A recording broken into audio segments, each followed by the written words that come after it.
Subscribe to my channel. बारिश का मौसम था। जंगल में बहुत ही तेज बारिश हो रही थी। जंगल के सभी पक्षी अपने अपने घरों में थे। उसी जंगल में सोनपरी नाम की एक चिड़िया रहती थी, जिसके पास कोई घर नहीं था। वह बहुत ही ज़्यादा उदास रहती, हमेशा अपने बच्चों के बारे में सोचती। हे भगवान, मेरे पास तो कोई घर नहीं है। जब मेरे बच्चे अंडे से बाहर आएंगे तो मैं कहाँ रखूँगी?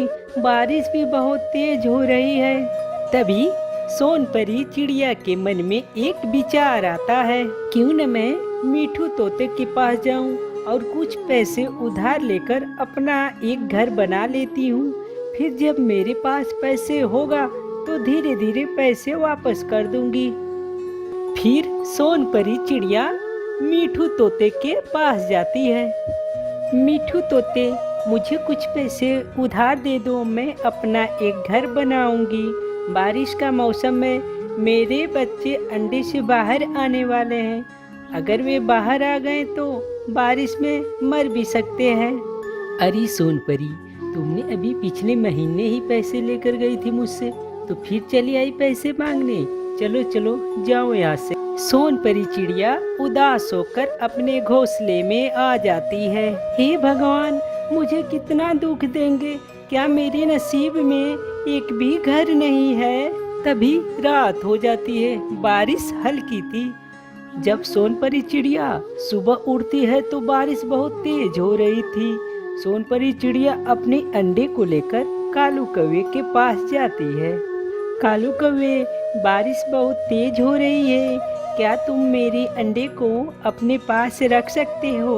अरे नहीं नहीं सोनपरी चिड़िया, मेरे घर में तो वैसे ही जगह कम है। मैंने अपने घर को कुछ दिन पहले ही पेंट करवाया था। मैं अपने घर को गंदा नहीं करना चाहता। तुम जाओ यहाँ से, शायद कोई दूसरा पक्षी तुम्हारी मदद कर दे। मुझे माफ कर दो। सोनपरी चिड़िया उदास हो जाती है और वह ये जंगल छोड़कर जाने का मन बना लेती है। सोनपरी चिड़िया जा ही रही थी कि उसी रास्ते में चंपू कबूतर का घर दिखाई देता है। चंपू कबूतर, क्या तुम मेरी मदद करोगे? बाहर बारिश भी बहुत तेज हो रही है। बारिश के कारण मेरे अंडे खराब हो जाएंगे। कृपया मेरे अंडे को रख लो। मैं अपना नया घर बनाने के बाद अंडे को लेकर चली जाऊंगी। अरे सोनपरी, मैं तुम्हारी मदद नहीं करूंगा तो कौन करेगा? तुम अपने अंडे को लेकर मेरे घर में रख दो। जब तुम्हारा घर तैयार हो जाए तब तुम अंडे को लेकर जाना। सोनपरी अपने अंडे कबूतर को देकर जंगल में चली जाती है। तभी उसे आम का एक पेड़ दिखाई देता है।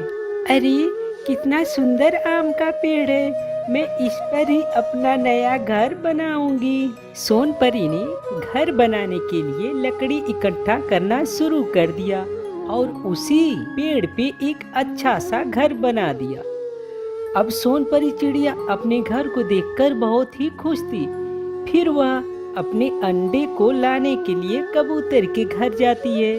फिर सोनपरी चिड़िया अपने अंडे को लेकर वापस आ रही थी।